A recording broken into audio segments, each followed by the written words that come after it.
particularly members of the gallery. Nyama, Warranjeri Coolan, Mirambikal Bikwinurup Daraban, Bagangbal Awitjuri, Bagangukat Nangit Bambuth Ba Yellingbu. I acknowledge the Wurundjeri people of the Kulin Nation on whose land Darebin Council stands and pay my respects to elders past and present. Thank you for coming to this hearing of submissions committee meeting tonight. Membership of this meeting is as listed in the agenda, noting that Councillor Julie Williams has apologised that she will be arriving late. Disclosures of conflicts of interest. Councillors, does anyone have a conflict of interest to disclose tonight? No, there are none. Item 4 on the agenda, and for anyone who has the agenda in front of them, the number 4 has slipped off, but item 4 is hearing of submissions committee meeting. I have a mover from Councillor Lassurf and a seconder, Councillor McCarthy, that the minutes of the previous hearing of submissions committee held on the 13th of May be confirmed. All those in favour? That motion is carried. That brings us to item 5, consideration of submissions. Members of the gallery, this is your opportunity to present to council on your submission. You will have up to 3 minutes to make your submission. Councillors, please take some notes, document any questions if you want, but we will not be asking any questions of the submitters this evening. You will be able to pass on any questions you have to staff for follow-up following the meeting.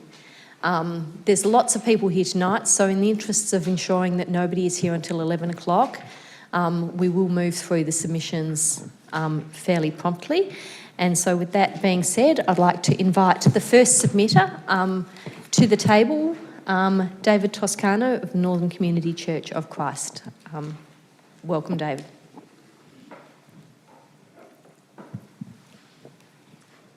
Thank you, Mayor Rennie, councillors. I believe there's a PowerPoint. Thank you. I'm grateful for the opportunity to be before you this evening, and I'm also honoured to represent the dozen staff, approximately 60 volunteers, 130 job seekers, and the devourers of 13,000 meals in 2018 who've received benefit from the community development activities of Northern Community Care Works, a PBI having DGR status with the ATO.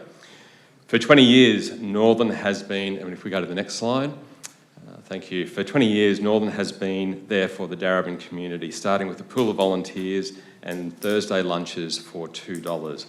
The community centre quickly grew to one of the few offering low and no-cost meals most days of the week, providing access to other support services such as health clinic, community choir, sewing hubs, games, shower facilities, community kitchen, sensory garden, access to computers, internet, phones, and most recently becoming a member of Neighbourhood Houses Victoria.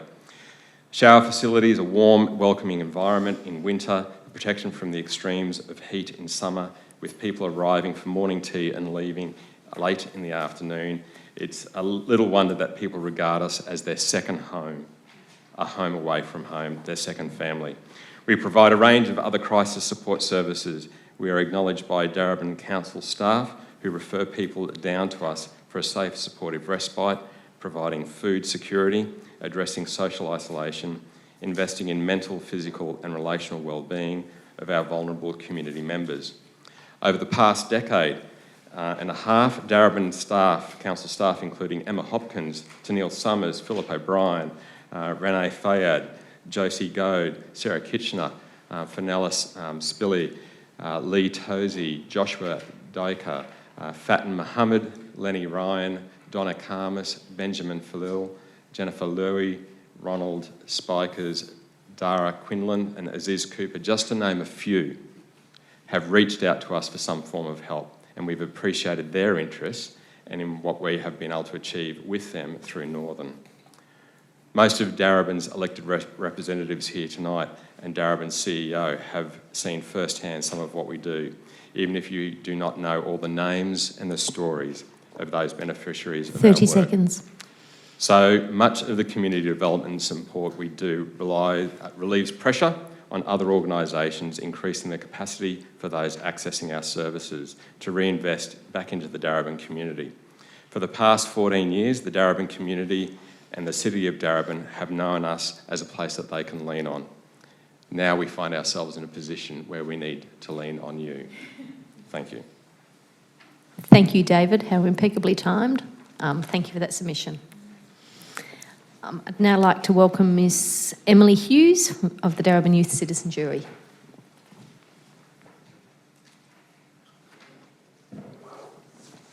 Good evening, Madam Mayor and councillors. My name is Emily Hughes and I'm a member of the Darebin Young Citizens Jury. The jury is made up of young people aged 15 to 25 who reflect the diverse community in the City of Darebin. The jury provides a welcome platform that enables young people to be active contributors and co-designers in solutions. We address current issues to prevent us from thriving in a rapidly changing world. I am here to speak on behalf of the jury regarding our proposed investment opportunity in the 2019-2020 budget. Investment in young people is critical as we are the leaders of the future. Research suggests young people need at least one significant adult in their lives. This could be a parent, sports coach, teacher, or a youth worker. To support this, we believe consideration should be made through the 2019-2020 budget process to invest in a pilot program of $120,000 through the 2019-2020 budget to explore the placement of youth workers in local secondary schools 2 to 3 days per week that support the students and the schools. In our lived experience, we believe most school wellbeing teams are under-resourced and feel this initiative would be a great partnership opportunity between local schools and Darebin Council's Youth Services Department. It would also demonstrate a real example of Darebin Council's commitment to health and wellbeing of young people. The Young Citizens Jury also identified several other areas of concern and action as part of their budget process and submitted this as part of our response. We are grateful for the reply we received and the detail included. Thank you for your time and your consideration. Thank you very much, Emily. That brings us to Ms. Anne Doyle on behalf of Susan Mabila. Thank you, Anne. Good evening, Mayor Rennie and councillors. Thank you for this opportunity to speak tonight. The subject of our submission as residents living near Pitcher Park in Alphington is the asphalting and designating of car parking spaces at the Pitcher Park, located on the corner of Mersehill Road and Parklands Avenue in Alphington. This will ensure sufficient parking for busy periods and complete recent upgrades of club facilities. Second point is we hope it will ensure visitors will park legally on local streets by displaying no parking signs to reduce the potential for car accidents and injury to sporting club families and local residents.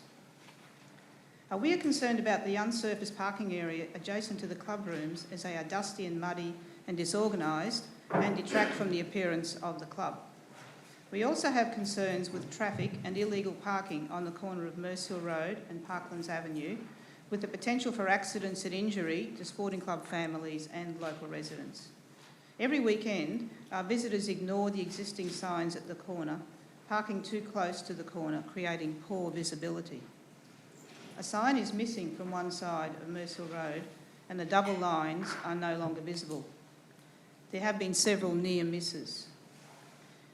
With over 900 players of all ages, the Parkside Sporting Club is a highly valued community organisation. Clearly, the amount of use that the car park incurs warrants it being sealed. Having it sealed and organised will mean that we won't have as many people needing to park illegally on the corner. The car park incurs regular use throughout the week and audible road noise from the gravel surface. Recent works have caused further wear and tear to the gravel. So our request is that we will have support with surfacing the car parking area on the western side of the clubhouse with asphalt and line markings for specific parking bays, to apply appropriate signage to control conditions and times for parking, complete this task with a general beautification of the area, ensure roads at the corner of Mersehill Road and Parkland Avenue are clearly marked as no parking with the line markings to ensure that this rule is enforced. The benefits, and also to communicate with club members about the importance of safety. 30 seconds. Our greatest concern is the safety of children and pets and the likelihood of collisions on the corner and damage to parked cars due to illegally parked vehicles. These vehicles reduce the turning space for traffic, and local residents have insufficient space to negotiate their own streets and driveways in the fairly narrow streets that we have. In conclusion, we would appreciate the Council's prompt consideration and action with acceding to our request, and ask that the asphalting of Pitcher Park and review of car parking be included in the budget. Thank you very much. Thank you for your submission, Ms Doyle. The next submitter is Ms Indy Lingham.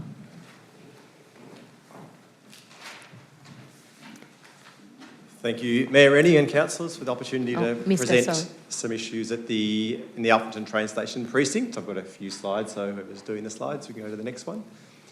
So I just wanted to highlight in this area, it's actually become quite a busy area, especially at the peak times of children getting to and from school.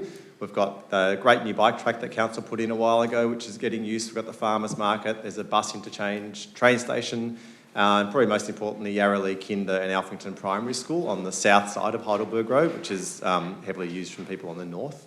Next slide, please. Two main problems here is bike parking and a safe crossing for school kids. Next slide. What I'm talking about tonight relates to two key sort of frameworks and plans that council has, which is commitments under the Climate Emergency Plan to have a cohesive, safe, high-quality network of bicycle links to workplaces and schools, and also the Darebin Child Friendly City Framework, which once again promotes the streets to be safe for children to actually want, as it says, to want to travel by active transport. Next slide, please. So with the bike parking, here's some examples showing that the people of Alphington and further away do actually want to try and ride their bikes and commute, but there actually is nowhere to lock the bikes up. Council has just recently agreed to install 5 hoops, which is great. Good start. Next slide, please. In this area, we've got 120 plus car parks, most of them at the train station, but also around the streets, although obviously Darebin's made some great progress in that as of today, I think. And this whole area up till now has had 2 bike hoops, so hardly a sort of a climate emergency response. Next slide.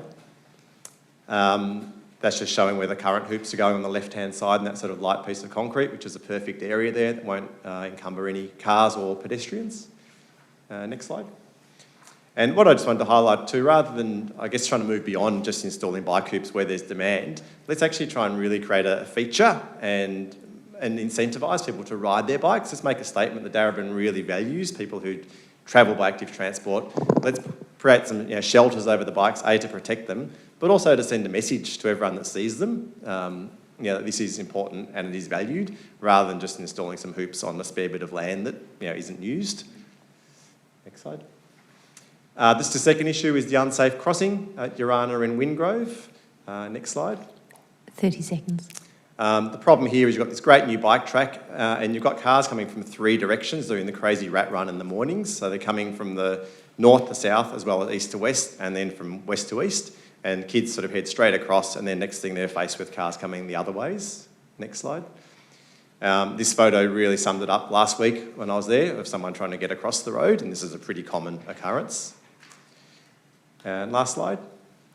And so just in summary, my recommendations is to improve the bike park, maximise the bike parking, provide bike shelters at Alphington and other places, improve the crossing, and also for council to support bike parking at the train station area on the Vic Track site. Thank you. Great. Thank you so much for your submission. The next submitter is Theosaurus.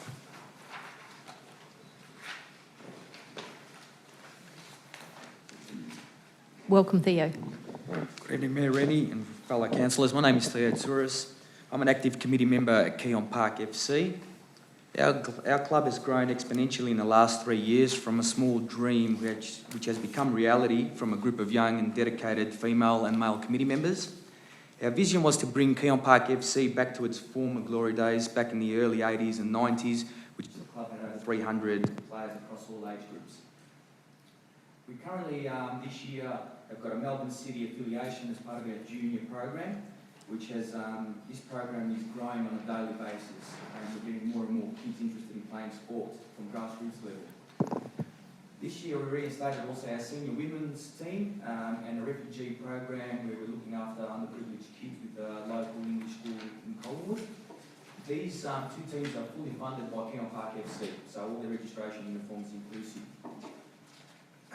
Our submission is based on poor lighting at JC Dominant Reserve, especially for round 6. Independent consultancy and the Football Federation Victoria Audit have identified that our single light tower, which was installed in the early 80s, is non-compliant. We as a club have looked at options of partially upgrading the lights or adding extra lights to the adjacent side to light up round 8, but because of the compliance issue, this is not achievable. We're looking at applying funding for a lighting design application, which costs approximately $20,000 to upgrade the lights at JC Dominant. Obviously, with the increase in our teams and both genders, we also have an issue with more training gear and storage problems. With the junior levels, we use portable aluminium goals, which are quite large and cumbersome, and the JC Dominant precinct hasn't got adequate storage facilities. So we'd also like some sort of storage medium installed on the JC Dominant Pavilion to be able to house some of these large items. Thank you for your time. Thank you very much, Theo. The next presenter is Kingsley Smith of the Darebin City Bowls Club. Good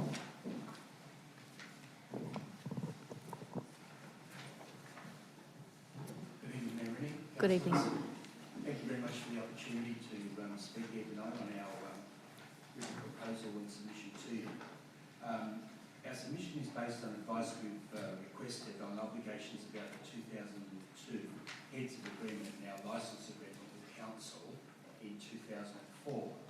In June 2004, the Darebin City Bowls Club contributed $925,000, identified in the agreement as the State Bowls Centre Commonwealth Games venue for lawn bowls. It provided for us to have 2 major events for state, national and international bowls events, and we haven't had any of those events since 2014.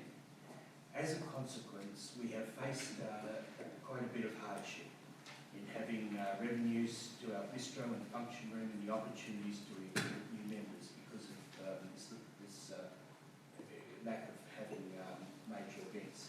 It was contractually agreed to have 2 major events for a minimum of 10 days duration and could expect crowds of 500 people or more, and we don't have this. I'd just like to very quickly explain what that's about to a degree. In a few days' time, there's the Australian Open in Queensland, where all these events have gone to. There's $250,000 in prize money for this event, and the transition for the goalpost happened in 2015, and that's when we got put out the goal. It's not really the council's fault that things have changed over the time, but it has affected us, and we're really looking for some help from the council. As a consequence, we have revenues. In closing, we are requesting renewal of our licence agreement with council to extend to August 2024 as per our submission. Our current 10-year agreement expired 5 years ago, so we have no immediate agreement with you. We have that heads of agreement. We are looking to operate with 2 grass greens and 1 indoor green. This is very advantageous to council because with this, we're able to save a lot of money. I believe the maintenance of our grounds that are paid for by the council is quite a figure that's very, very high. And we're only asking for our green fees to be $20,000. This will, our goal is to be, requesting the $20,000, the rest is just what we're doing at the club. Thank you very much for your time and look forward to a great result. Thank you. Thank you, Kingsley. Thank you. And the next presenter is Marcia Lewis on behalf of Louise Tinney, Jane Miller and Marcia of the Protect St George's Road Landscape Group. Welcome, Marcia. Thank you for allowing us to talk tonight. We're here because the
section from Arthurton Road through to Meredith Parade is what was planted 25 years ago, and it still remains.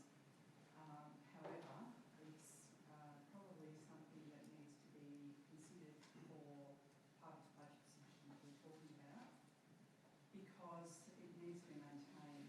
There's a lot of weeds, lots of regular maintenance is not happening on that strip. And one of the things that's very important in relation to this area is that there is no water on Meredith Street. So when Melbourne Water committed to actually replanting the trees that were pulled out and the others replanting, they had to regularly go and water the new plants and also the ones that are there at the moment. There have been several plants, several trees die, particularly now that we're in a climate emergency where our climate is heating up and the trees are very struggling to survive. The ones at the lower end from Arthurton Road to Meredith Parade have done an amazing job of actually surviving for 25 years, given that there's been no regular watering on that median strip. So we're actually asking Darabin Council to commit to a regular maintenance issue and provide enough budget 30 seconds. to do that. And also the other issue in relation to the median strip is the rubbish that appears on the median strip. We've run some community campaigns where we actually go out and weed, especially around the tram stops, and that ought to be something that needs to be considered by the council too in the actual provision of bins, especially at the tram stops, because it's a very messy place. So that's probably enough. Thank you very much for your submission, Marcia. The next presenter is Anne Ritchie of U3A.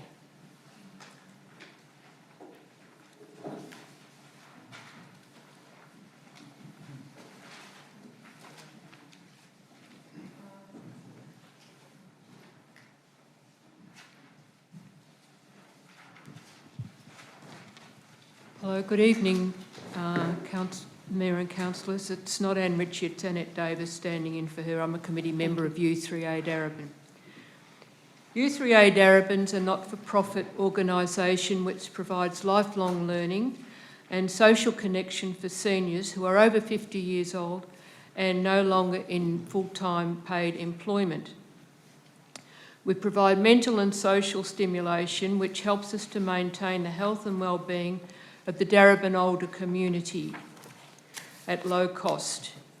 We currently have about 300 members, and the organisation runs 40 different classes and activities, either weekly or fortnightly. These include languages, art, discussion groups, exercise sessions and craft.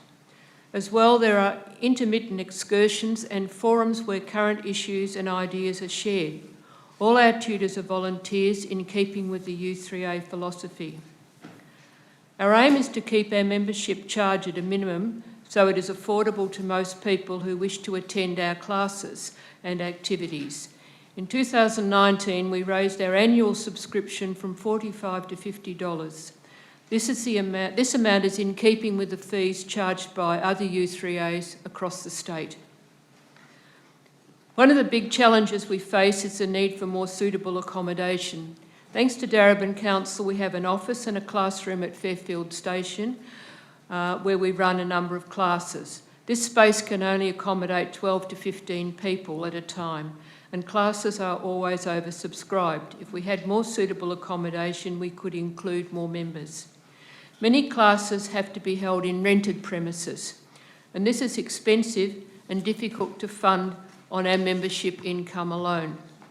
There is a need to provide other classes and activities as requested by members, but the problems and cost of finding suitable accommodation limits our options. We acknowledge Darebin Council for its wonderful support over the years. In addition to the office space, U3A has benefited from specific programs like the Small Grants Fund. However, we need ongoing support for our everyday running expenses. The age-friendly consultation paper recommendation 79 suggests that Darebin City Council provides U3A with $4,000 per year as ongoing funding. We believe this would be of great benefit. Using membership payments alone, without the addition of income from grants or similar assistance, would result in a budget deficit of $2,000 a year. It is difficult to rely on grants for extra funding, as well as the time involved in preparation for applications. Often there are strict limitations on what the money can be used for. And grants are unpredictable in size, sporadic and unreliable. So we need dependable funding to help us expand our offerings to our membership. Thank you. Time. Thank you so much. The next submitter is Bo Lee. Bo, please take a seat. Good evening, Mayor and councillors. Thank you for the opportunity. Councillors will be pleased to know I'm not here to talk about the slip lane outside the Darebin Arts Centre, nor am I talking about the bins along St George's Road shared path, although both of them remain unresolved after a year I raised them in this chamber. What I am here to talk about, though, is a strategic partnership between Council and the President and the President and Thornbury Neighbourhood House, trading as a bridge. In particular, what we're seeking is Council to fund a coffee and catering van for our social enterprise Moon Rabbit Cafe. Moon Rabbit Cafe, as many in this room know, started off in 2018, and we provide a venue for students in our tiered training and transition program, Triple T program.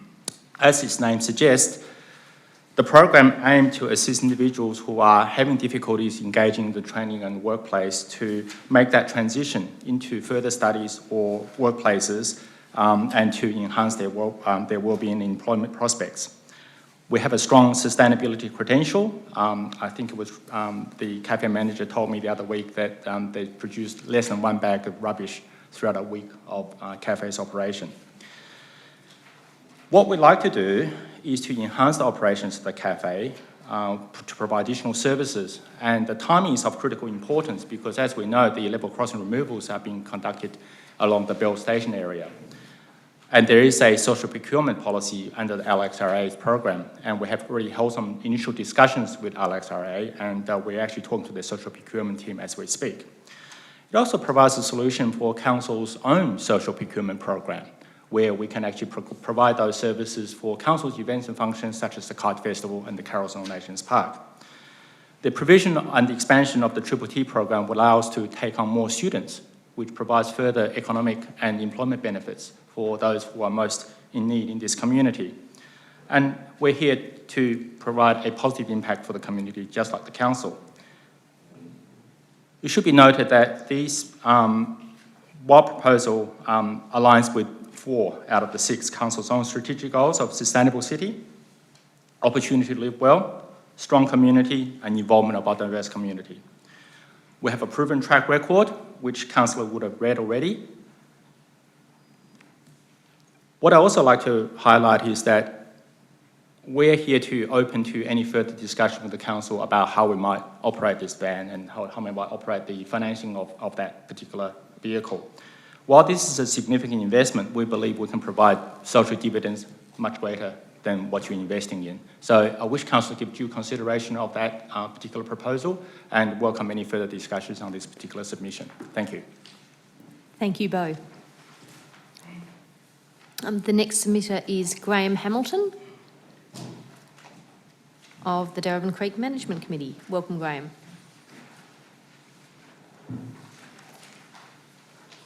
Thank you, Mayor Rennie and councillors. Sorry, it's been a long day. I've been at VCAT all week with Darebin. My submission. The Darebin Parklands straddles the Darebin Creek, and it's one of only 5 district parks in Darebin.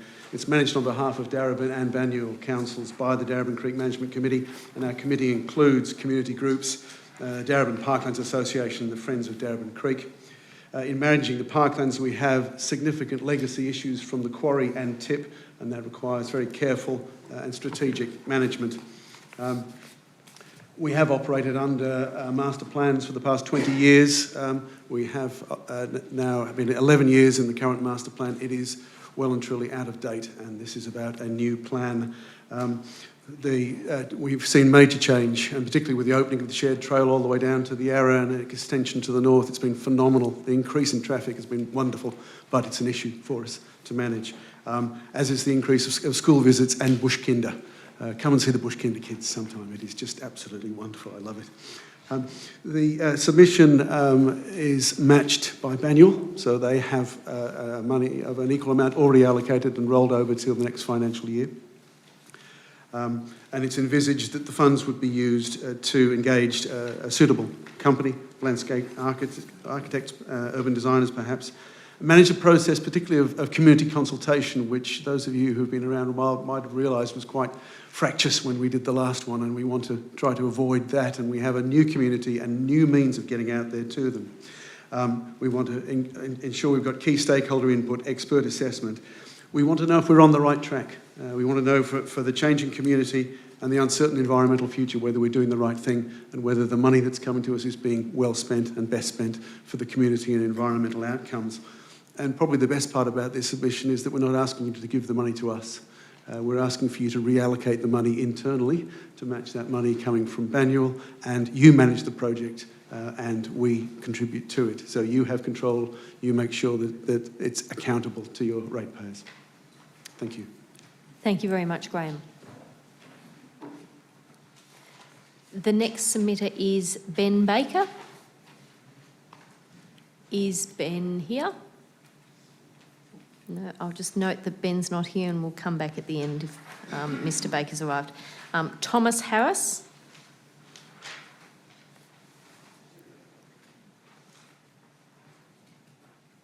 Welcome, Thomas.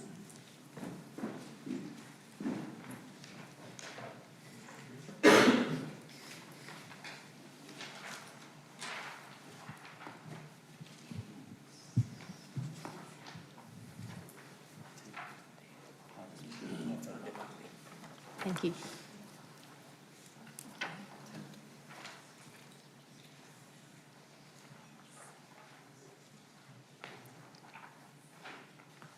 Mayor Rennie and councillors, thank you for having me this evening. My name is Thomas and I'm 12 years old.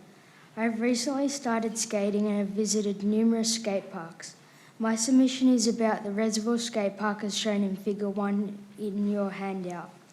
Reservoir Skate Park is on the Leamington Street side of Edwards Lake Skate Park in between the Tennis and Bowls Club. Reservoir Skate Park is a space where skaters and scooters go to practice their tricks. I've been to many different skate parks between Melbourne to Sydney. You'll see on figures 2, 3 and 4 are some examples of other skate parks that I've recently visited. You'll see that they have additional structures for you to practice on. Looking at figures 5 and 6, you'll note that in comparison, Reservoir Skate Park has not been maintained and has great potential for improvement. You'll see from figure 5, there's cracks in the concrete due to the trees and their roots. And you'll see from figure 6, there's lots of unused space and not many structures.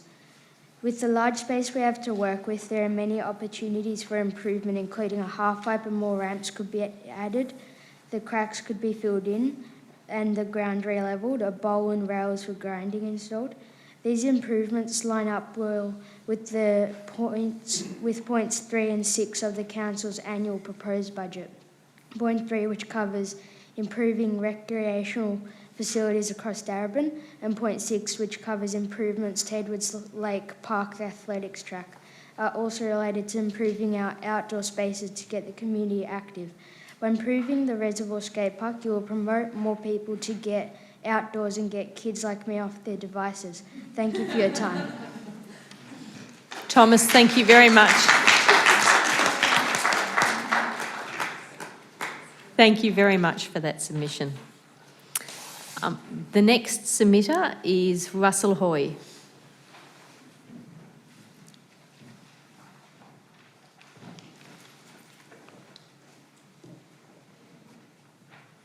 Thank you, Mayor Rennie and councillors. That's a tough act to follow. I'm just continuing the sport theme. So this is a submission regarding Hardeman Reserve on Plenty Road, where the La Trobe University Hockey Club, which is a community club with 300 members from juniors to masters, which is very much the model club for the university, which we support another 25 other clubs. It's a long-standing club. It's been on that site for 25 continuous years of operation. The pitch, just like to commend council for allocating $1 million in this year's financial budget for refurbishing that pitch, which is rated the worst pitch in Victoria by Hockey Victoria, the governing body. If you walk down to that site, you'll see the condition of that pitch is almost unplayable now. Last refurbished in 2003. Most of these services last 7 or 8 years before they need replacing, so it's well past the use-by date. So my submission is really just about practicality. So I'd like to commend Council for the support, but really the true cost of refurbishing that requires not just the surface to be replaced, but the underlying road base. And La Trobe University and the Council funded a feasibility study about 2 years ago now, which did a whole bunch of the background work to that. So clearly Council is reacting really well to that feasibility study and clearly has recognised the need. It just comes down to the practicality about how you do the timing of that work, given the club's peak period of use is between between sort of March and October each year. So the work has to be done outside that period, which ironically cuts across financial years for the council. So to allocate the real cost of about $2 million to get the whole work done in a timely fashion is a consideration for council. I'd just like to raise that issue with council to rethink how they allocate the funding to get that work done. But we really would appreciate that pitch being done. It'd be fantastic. Thank you very much. Thank you very much, Russell. The next submitter is Tim Longeran.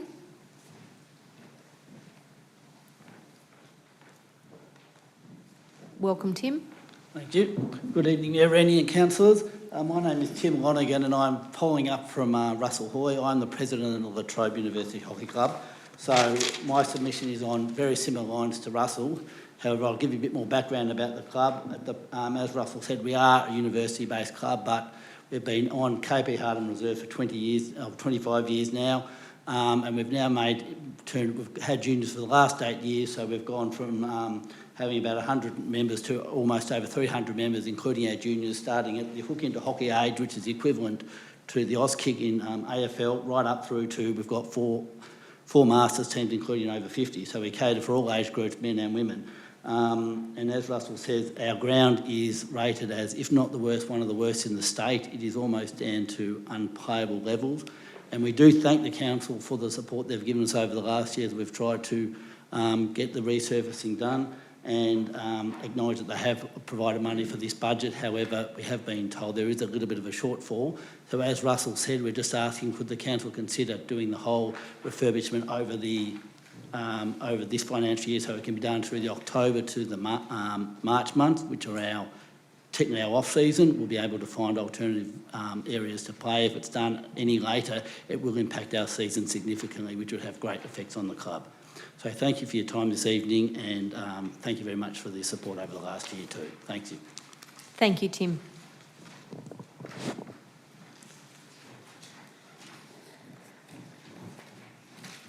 The next submitter is Tracy Pearman. Welcome, Tracy. Thank you. So, Mayor Rennie and councillors, thank you for inviting me in to speak this evening about my submission. My name's Tracy Pearman. I am a new resident to the City of Darebin. I have recently moved to Reservoir.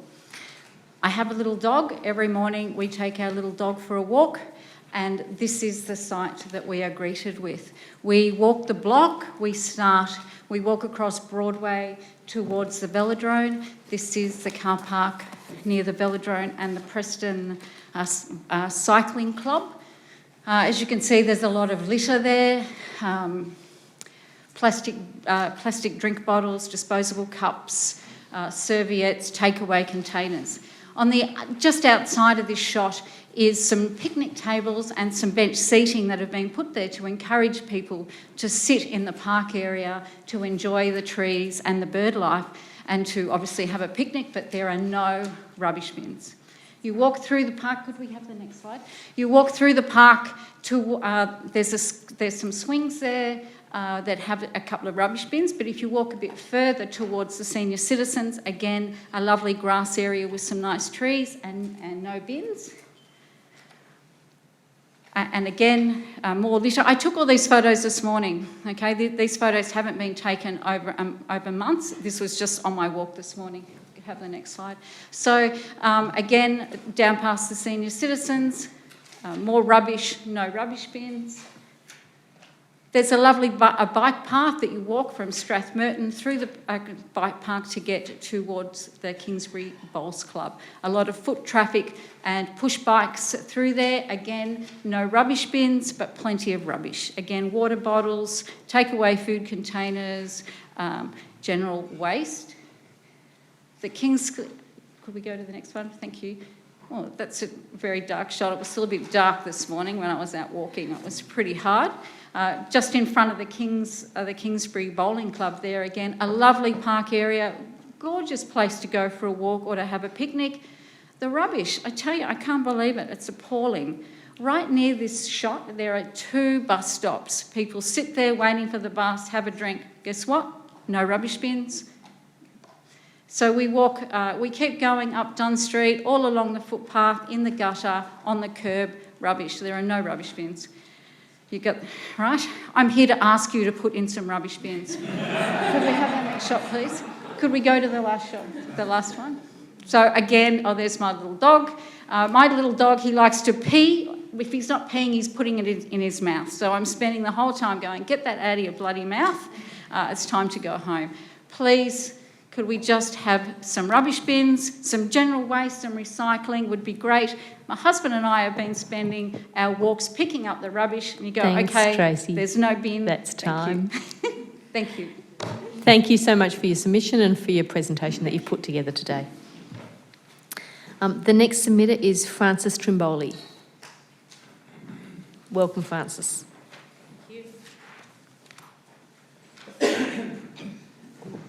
Good evening, Mayor Rennie and councillors. I would like to thank you for the opportunity to speak to the submission about this important initiative. Through the work that Diverse has done over a number of years, providing the L2P program for young drivers in Darebin, we've identified a gap for migrant adult learners for driving. A number of our young people who come from migrant backgrounds have parents that have got an international driver's licence, which precludes them from teaching their young people to drive in Australia. The cost to gain their licence and indeed the process they have to go through is prohibitive. So we're wanting to reach out to see if we could get some support to utilise our existing model for the Learner Driver program, because we already have 48 mentors that are trained up and a model that operates well, quite successfully, and is just about to be refunded. So we're looking for some support by way of in-kind support with vehicle access and operating costs, so we can provide some instructor driver lessons for migrant adults and some training around Australian road rules. We believe that we would be able to make a difference, a significant difference to many households, so parents could actually teach their children to drive instead of relying on services such as ours. It would reduce isolation, it would increase employability opportunities for these households, and indeed create a great deal of wellbeing. So we feel that this initiative is one that's very important to newly settled migrants in Darebin. Thank you. Thank you very much, Francis. The next submitter is Ken Whiteman.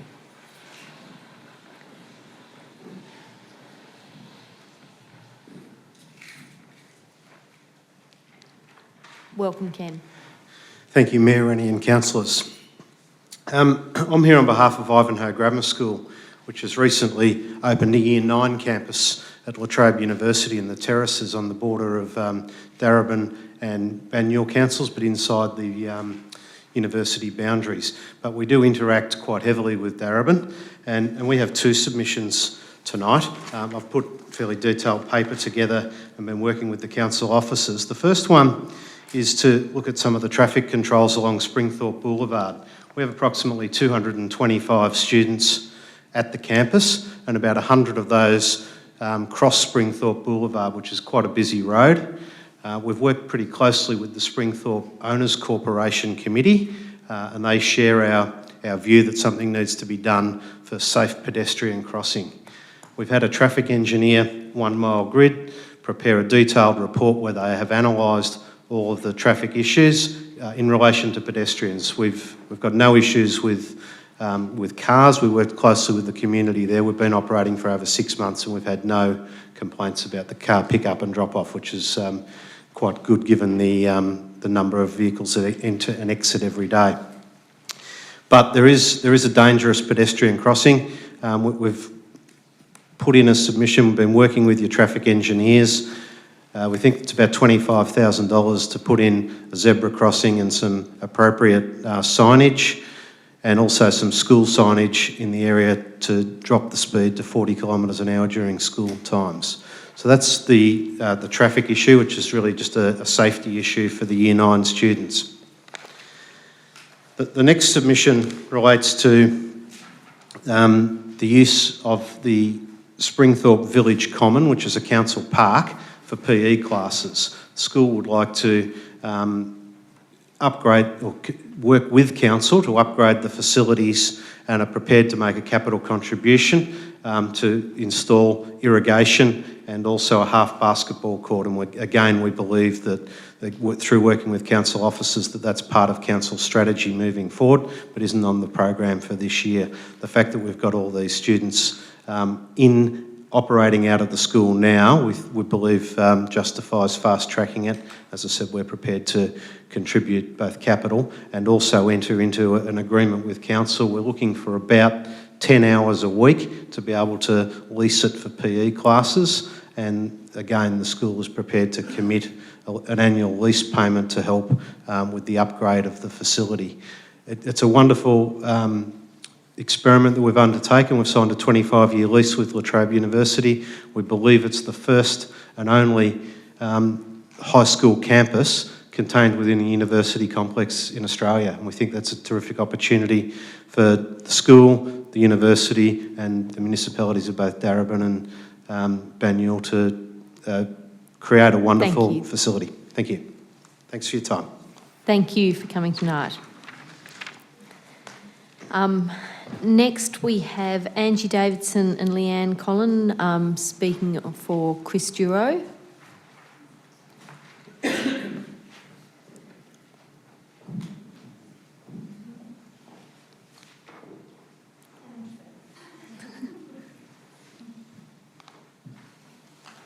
Lovely.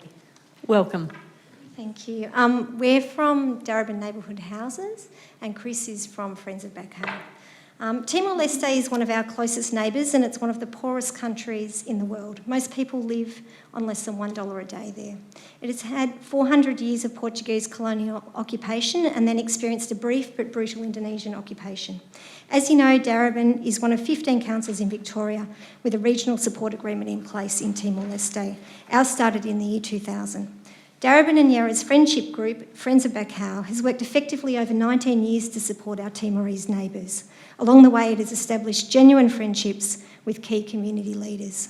Recently, Friends of Backhoe partnered with our Neighbourhood House Network and 6 of our managers, along with 2 Friends of Backhoe representatives, a representative from the City of Yarra Council, an officer, and Councillor Kim Lassurf visited Backhoe for 2 weeks. Through talks with government and community, we discovered that the relationship between Backhoe, Yarra and Darebin is of vital importance to the people who are living there, and that they would like to work more closely with us into the future. This budget submission asks Council to add a small but vital addition into the budget next year to firstly enliven the municipal agreement. We're asking Darebin to match Yarra's commitment for this process. Secondly, to support the neighbourhood houses to build a long-term network with the established women's networks in Backhoe by providing some funding for basic communication equipment. And thirdly, to support the houses to create a suite of publicity material to encourage the broader Darebin community to engage with Backhoe so that the delivery of the friendship agreement can occur more organically at the grassroots level. We know that our community is in the position to help and we want to use our grassroots connections and then use the relationship that Friends of Backhoe has established in Timor-Leste to deliver real outcomes on the ground. So, thanks. I'm going to break that down for you. So really, basically what we're saying is they were asking for some really great things, just knowledge sharing. They were like, what are you doing with waste? How does your council manage that? We've got a waste problem. What do we do systemically? And how are you doing things? And we're just thinking you're like a big organisation with so many brilliant people working for you that there's got to be some knowledge sharing in there. And we think as well, we'd like, importantly, for you to identify a delegate to attend the municipal agreement meetings. That would be great, we're thinking. And we're also, we work with community, and our community are behind us, and they really appreciated knowing about Balcow and what Timor-Leste people are going through and what they're working on and their strengths. And we're hoping that we can help you on that journey of your municipal agreement to be able to then reach people in our community and raise awareness and do some really great promotions and fundraising and actually get people involved. So our communities have already said, well, we want to do something, but we don't know what. And that's where we can come in as neighbourhood houses to support that. Thank you very much. Thank you for your time tonight.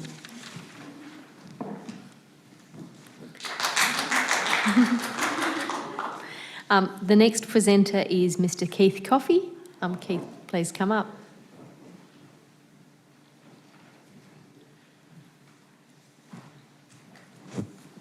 Good evening, Mayor and all the councillors and the staff. I'm more or less here to criticise you, not praise you. You've got a full 3 minutes. Yeah, I've wasted too many seconds on that. There's a lot of homeless people in Darebin, as you know, and you know more than me that it's growing every week more. And over the last 12 months, there's been a couple of applications put for you to get a bus in the short term to help out the people to sleep safely and that. But what alarmed me, it was alleged, and I hope it's not true, that your council yourself has asked the police to move the homeless people from your doorstep and your doorways. If that's true, I'd be forever disgusted in you. So I know you wouldn't answer it. So the source I got it from was very clear and very reliable. I'm very happy to talk with you after the meeting, Keith, about that. That's one. The other couple I've got are things that's been brought up repeatedly by myself and the councillors too about the, that was that one. Oh, I've lost myself now. Oh yeah, where I put in my last year's submission about the entrance to the city, how untidy it is. It is still that way. I did get a call from your park ranger, or whatever, Michael, but he only was worried about the building block. But I was more concerned with the untidy curbings, the not nature strips, the traffic islands, the different roundabouts in the area. Some I've seen are cracked and been that way for over a year. And there's another one I noticed in Dunn Street. I saw this bottle the other week sitting on that island and it's still there. I know I should have picked it up, but I thought I'd wait and see how long it takes.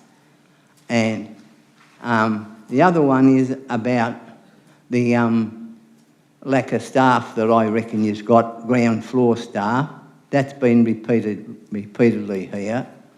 And that is exactly the same, because with Bam Street was one of the things I mentioned last year that was going to be planned to be beautified, and it got a lot of lip service, and now recently it's got a little A4 sign on the barrier on one of the outside the fish shop saying, oh, the beautification's coming.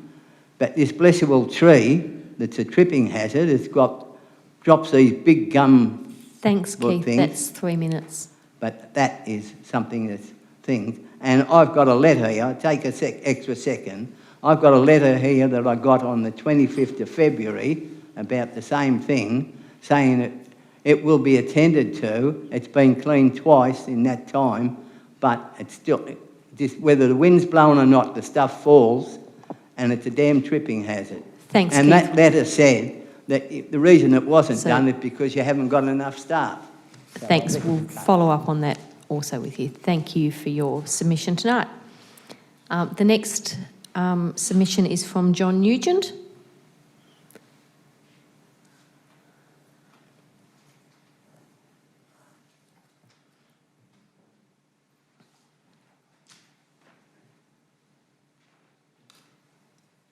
Welcome, John.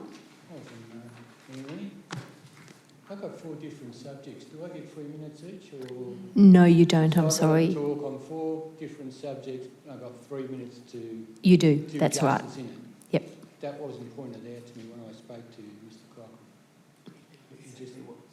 No, you said... So, Mr Nugent, you can use your 3 minutes to talk to your submissions or to argue the point. I'm happy to start the clock again at 3 minutes and start Oh, you that's 3 very minutes from good. now. Thank So if we you. could start, thank you. I've got 4 subjects to talk about. The first one I would say is the most, where council has been most, how would you say the word, disputable for under the divisions of, hold on, let me get the right card out. Hold on. We'll start again. Three sporting clubs partnerships. Now, John, someone's having trouble listening to you. Can you put the microphone a little bit closer?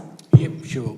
Thanks. First thing I'd like to talk about is the sporting clubs. I won't go into details. It's very hard for me to know what information this council wants about the agreement. But what I will say, if council doesn't support the partnership agreement that it gave to the Darebin's Falcons Football Club, then every junior club or senior club in this area, soccer, football, tennis, whatever you want to name, knows this council's only looking after your elitist clubs. The second point I'd like to discuss is the upgrade of the Donovan West #1 ground. Now, I asked, this is the #1 oval in Donovan West. This used to be the best looking oval in the city, I shouldn't say in the city, on Donovan West. Now it is the worst looking oval in the world. I got in contact with a council officer who came out to our club one day, spoke to me about it. He told me that the ground needed a complete upgrade. In the details I sent to it detailed what was required and so forth. And just to prove that I did ask the question, here's the copy of the question that I asked at a council meeting and so forth. That would cost somewhere between $8,000 to $10,000 to upgrade our ground. The Reed Dole master plan around #1 oval, I've been talking about this for a long time.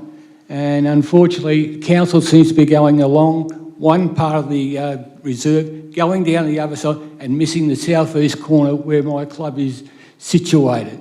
Now, there's a lot of good things that we have requested to be done in this park. We wanted the lights to be put through the park because, let's face it, we had an incident over in Bundoora where a young lady got murdered and so forth. There's a big park there and we want lights to go through it. As well as that around the #1, we want some new seats around it. And if new seats go in up against the pavilion and so forth, we also need to extend the terracing because people will just sit in front of it and so forth. There's many points I can go on and talk about, but with only about a minute to go, this is the most discriminatory charge of all, is the recost of fee to pavilions. This is wrong. It's based on a rating system by a rate and a dollar worked on insurance values. The reason why I believe it's so discrimination against Children's Club, originally when this thing was brought in, 15 senior clubs were paying a 15% contribution fee. Children were paying 8% junior fee, contribution fee. When this new fee came in, we were both paying 15% contribution fee. In other words, juniors and seniors were paying plus on an insurance value that was given by the value, which I always believe that you always go over value. Don't tell me, let me go and finish Thanks, on this Mr. point. Nugent, Yep, that is all right, time. I know I'm finished, I'll finish up. This is the most, as I said, discriminative charge around it. And the children have been hit twice. Once by the increase of the insurance value, 2 by the contribution fee going from 8 to 15%, and 3, as well as that, the insurance fee. We should go back to the old days, or the old city of Northcote, what they Thanks, had. Mr Nugent. Let me finish. No, I have let you go Well, over. let me finish the No. line. Thank you. You gave Keith Coffey a little bit to let me finish, because I've got 4 subjects to bring up. It is about time we went with the old Northcote policy and not charge children at all. Thank you. Thank you for your submission, Mr Nugent. The next submitter is Simon Clark of Westside Circus. Welcome, Simon.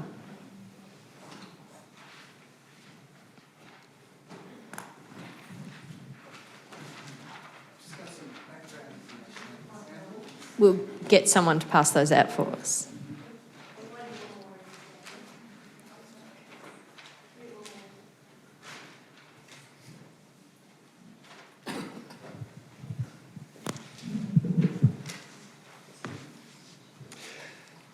Mayor and Steph needs one councillors, too. thank you for this opportunity. For 23 years, Westside Circus has used circus training, physical theatre, art making and performance as tools to develop physical, cultural and creative capacity in young people. We want all young Victorians to have the skills and confidence to make positive contributions to their communities, and we do this through the design and delivery of projects that integrate circus, youth arts and inclusive education. We're a not-for-profit charitable institute delivering multiple funded projects and running social enterprise circus workshops that balance our need for sustainability with our desire to be accessible, inclusive and reach as many young people as possible. In 2018, we delivered 15,000 workshop experiences and reached 3,500 individual young people. In Darebin, we delivered 1,100 workshops and nearly 350 young people attended 10 or more classes. Having relocated to Preston 3 years ago, we've engaged deeply with Darebin Council, partnering with teams such as Creative Culture and Events, City Futures, Families, Diversity and Community, and Parks and Libraries. But there is still more that we can offer.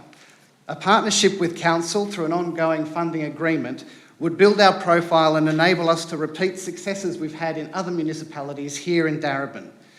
As the outline of our existing program demonstrates, we work extensively with disengaged youth, called communities, young people with a disability and mainstream communities. We are absolutely committed to Darebin and ensuring it shines with quality offerings for community, culture and the arts. Your support will promote our discussions with the Equity and Wellbeing team and Youth Services about new ways we can provide safe and creative environments for Darebin's young people and cement us as a flagship for quality arts and culture, youth and community engagement, access, equity, inclusion and wellbeing in Darebin. Local councils across Australia are increasingly becoming the key investors and supporters of arts and culture. As Darebin is one of the most progressive, it requires no great leap for me to imagine that this council would elect to enter a funding partnership with Westside Circus and join us in our endeavour to provide Darebin's young people with the skills and confidence to become change makers in their community, contributing to a healthy and vibrant Darebin. Thank you. Thank you very much, Simon. The next submitter is David Farrington of the Jonathan Doyle Reference Group. Mr Farrington is not here. We'll just return at the end in case he arrives late. That brings us to David Taylor.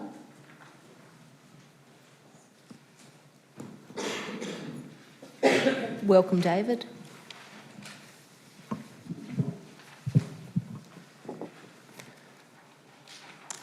Mayor Rennie and councillors, I would like to make the following submission on behalf of the Darebin Nature Trust, or DNT. The submission argues a case for funding 4 separate components, which you no doubt have in front of you. What I would like to do is briefly explain some of the rationale around just the first 2 components, the biodiversity officer role and the project officer to support DNT. But let me take you back for a moment to the start of this council's term. In quickly moving to address climate change, Council declared a climate emergency in the formation of a Community Advisory Committee, Climate Emergency Darebin. Council also sought the formation of a Darebin Nature Trust. There was every appearance that through the DNT, Council wanted to elevate biodiversity to a status comparable to that of climate change. However, the two issues came from very different starting points. Climate Emergency Darebin had a decade-long gestation, during which there was significant investment by Council in these issues. There was no similar history associated with biodiversity and open space. Our gestation period has only just begun, and the DNT is still in its absolute infancy. Compared with climate, we have started from a long way back. It follows that we must surely look to ways to give impetus to this fledgling issue. However, it's not just about giving some short-term boost. It must also be about a more permanent solution. So what will the funding of these two positions do? In an instant, it will set Council on the road to institutionalising or normalising biodiversity as a Council function. It will ensure that it becomes enmeshed into the fabric of Council. In short, funding of a biodiversity officer, along with the DNT project officer, will mainstream biodiversity activities. Importantly, it will also enable the expertise from the community gathered around the DNT table to be more fully exploited for Darebin's benefit. And why is this important? Well, we need look no further than the recent IPBES report. It indicated that up to 1 million species globally were now threatened with extinction, many within decades. It rang alarm bells that the world's biodiversity is also entering an emergency. In considering your decision to support this submission, I'd ask that you weigh up whether action on climate change can ever be uncoupled from the imperative to protect our biodiversity. Surely support for action on climate change must also include support for protection of biodiversity. To conclude, climate action has rightly become institutionalised within Council's function. The same needs to occur for biodiversity. With the advent of DNT, this is the right time to begin its mainstreaming via support for both these positions. Thank you. Thank you, David. The next speaker is Sophie Del Santi. Welcome. Thank you, Mayor and Councillors, for allowing me as a representative of the Penders Park Project Control Group to come and speak to you today about our submission.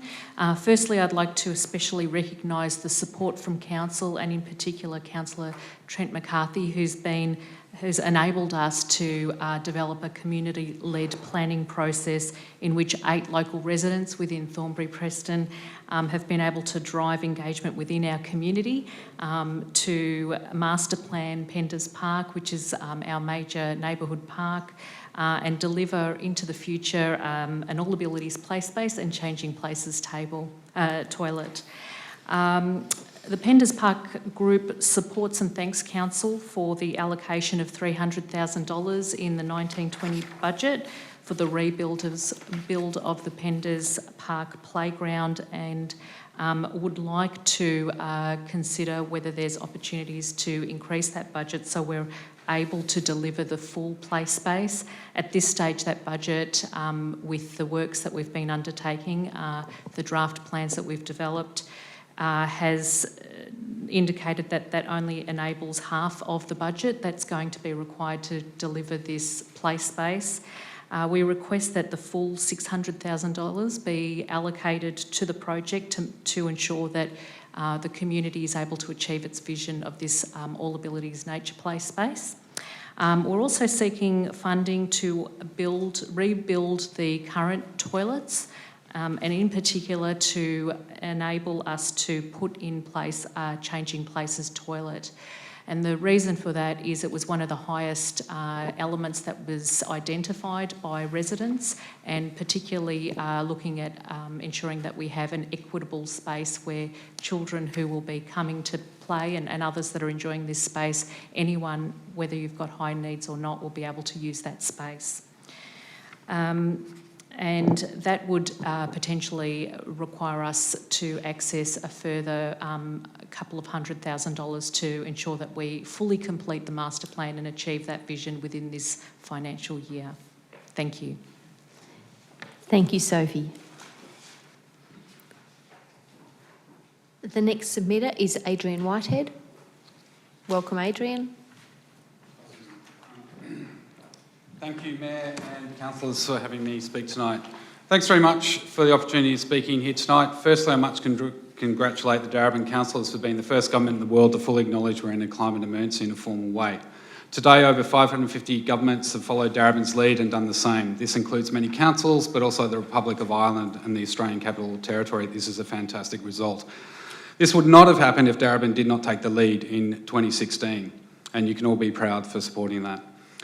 Since the declaration, we've seen continuing ecological crises, including the understanding our Great Barrier Reef is now dying, many weather extremes around the world, and the recent election of a government who in the past has dramatically undermined global and internal climate action. Now more than ever, we need real leadership in the climate emergency. Darebin has declared a climate emergency, and emergency requires emergency action.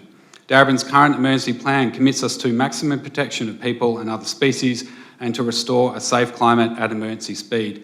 You can read my detailed submission, but I argue that Darebin is doing neither, or at least at best not as doing as well as it could. Will we wait till the second or third global food crisis to maximise our impact on global warming and establish ourselves as a world leader again?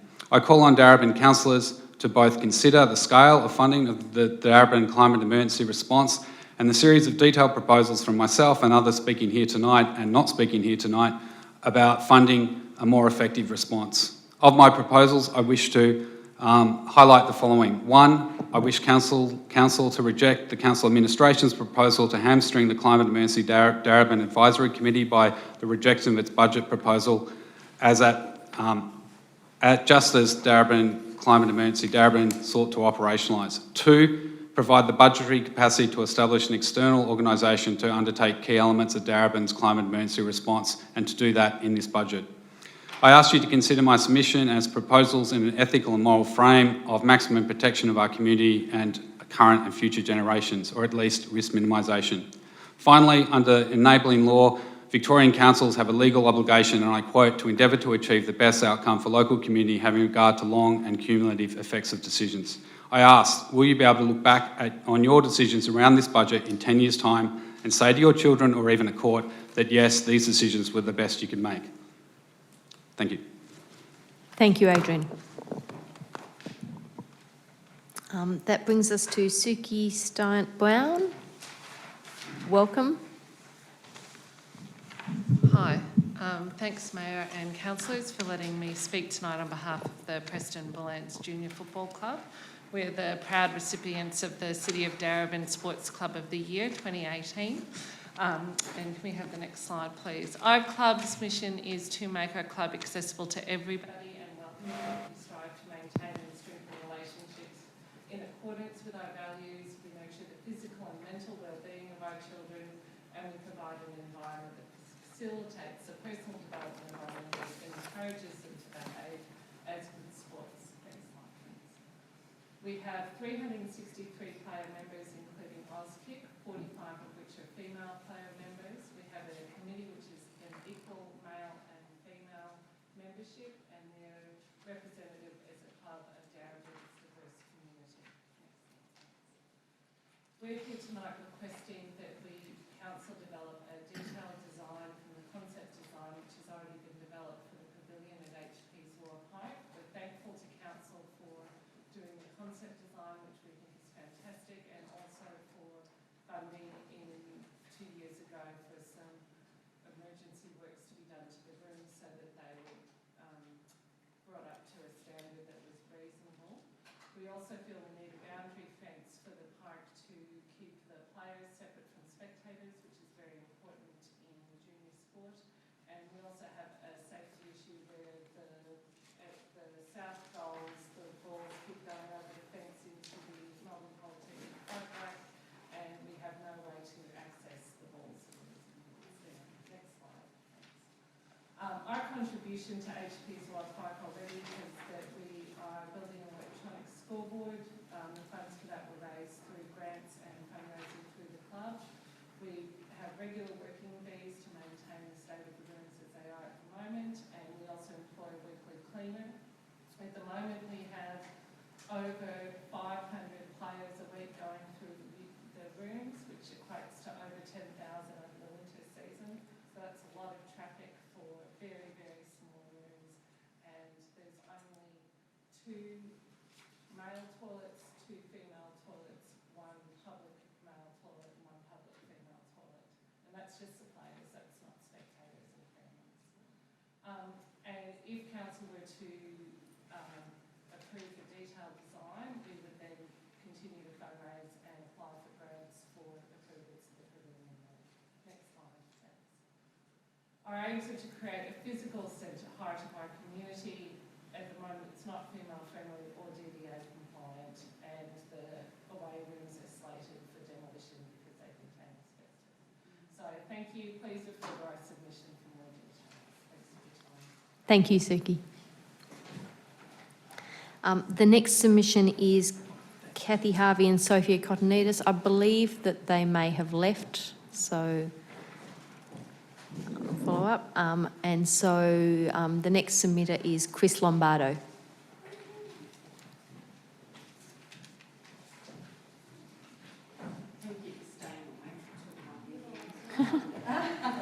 In the interest of not bringing too many, I've just got one of each to pass around, if you wouldn't mind, please.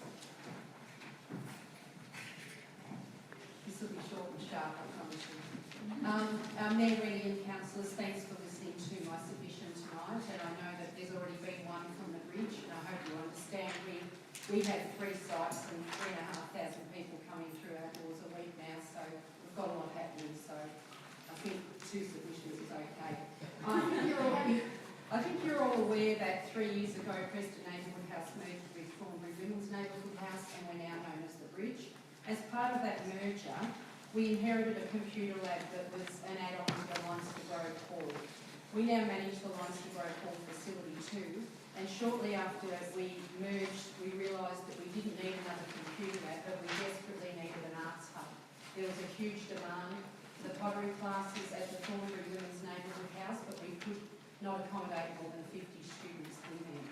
So our board committed $28,000 to refurbing the computer lab. We did our best with what we had to turn it into an arts hub.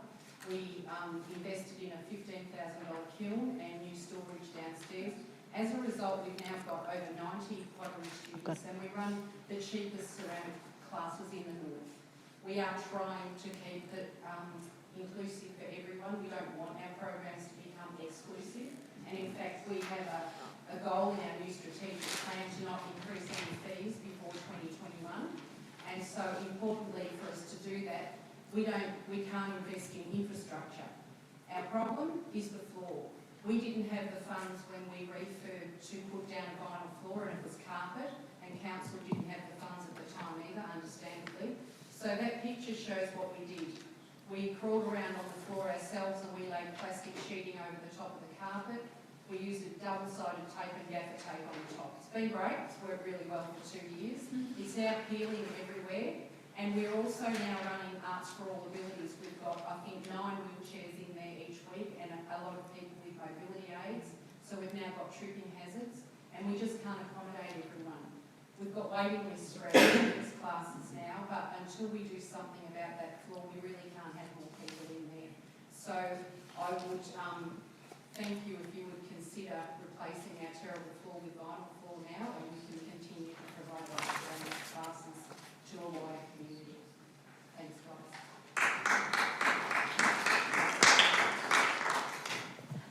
guys. Thanks, Chris. You've obviously got some support from the gallery. Before I close off on the submissions, I'll just check that Ben Baker or David Farrington haven't come late. I don't believe they have. So thank you to all submitters. That brings us to the end of those submissions. So I'll now ask for a motion. Councillor McCarthy has moved the motion, the recommendation, seconded by Councillor Williams. Councillor McCarthy. Thank you, Mayor Rennie. I'd like to start off by thanking all of the submitters, both those who presented this evening and those who also couldn't present for various reasons but have also provided us with written submissions. As councillors would be aware, the recommendation this evening, which we are considering, is simply that council receives and notes the written and verbal submissions. This is the Hearing of Submissions Committee. This is not the formal council, and therefore we are not making any decisions this evening in relation to the submissions, but are hearing the submissions, allowing ourselves and of course also officers and other members of the community to hear those extra important bits of information that I'm sure we all heard tonight, and many of us have made scrupulous notes to follow up about what these actually would mean in context. We do this because we believe that every effort that the community makes to be heard should be afforded the right set of ears, the right set of eyes, and the right conversations following. So I'd also like to, of course, echo the thanks that I think we all share to all submitters for the time that they take in putting these submissions together, the presentations, and of course the passion and energy and conviction on those issues, whether it be tackling the climate emergency through to tackling the rubbish issues in Reservoir. Each are important, they're important in different ways, but they're a reflection of the activism in our community, which we value strongly. Just to restate for councillors and also for those of us that have joined us in the gallery tonight, we will be referring all submissions for further consideration to the council meeting to be held on the 24th of June as part of council's deliberations in the adoption of the final annual budget. Councillors will be taking the time, I'm sure, over the coming weeks to consider what has been presented to us, to look at our budget and to consider whether we make any changes in that regard. So I'd just like to thank again all the submitters, also the officers in terms of working with community in terms of preparing for this evening, and of course thank you councillors for being very attentive throughout this evening. Thank you. Thank you, Councillor McCarthy. Councillor Williams. I'd like to say firstly a big thank you to our staff who have spent hours and hours putting all this together. We've received hundreds of submissions, so thank you to all those who have taken the time in writing to council. And a big thank you to those who have come to the gallery this evening to actually listen, and also especially to those who have come here tonight to make presentations on their submissions. They have gone to the time and effort, not only in their PowerPoint presentations, but obviously taking the time and effort in really showing their passion and what they're really concerned about in the area that they're in at the moment, which might be whether it's from the bridge or the community house or the sporting clubs. I also just like to say a big thank you to obviously the other councillors that are here this evening who have come to listen, because I know that it's a really hard task, that we have to have so much money and we need to try and work out what is the best way forward, because we'd love to supply and give an abundance of money to everybody. But it's a very difficult task that we have here on council, that we actually have to pick and choose and work out, I guess, what the benefit is to the community as a whole. But ideally, we would love to fulfil everybody's submissions. So once again, I'd like to say a big thank you, and yeah, I look forward to the 24th of June and see where we go from there. Thank you. Thank you, Councillor Williams. Are there further speakers? There being none, I'll put that to the vote. All those in favour? That motion is carried.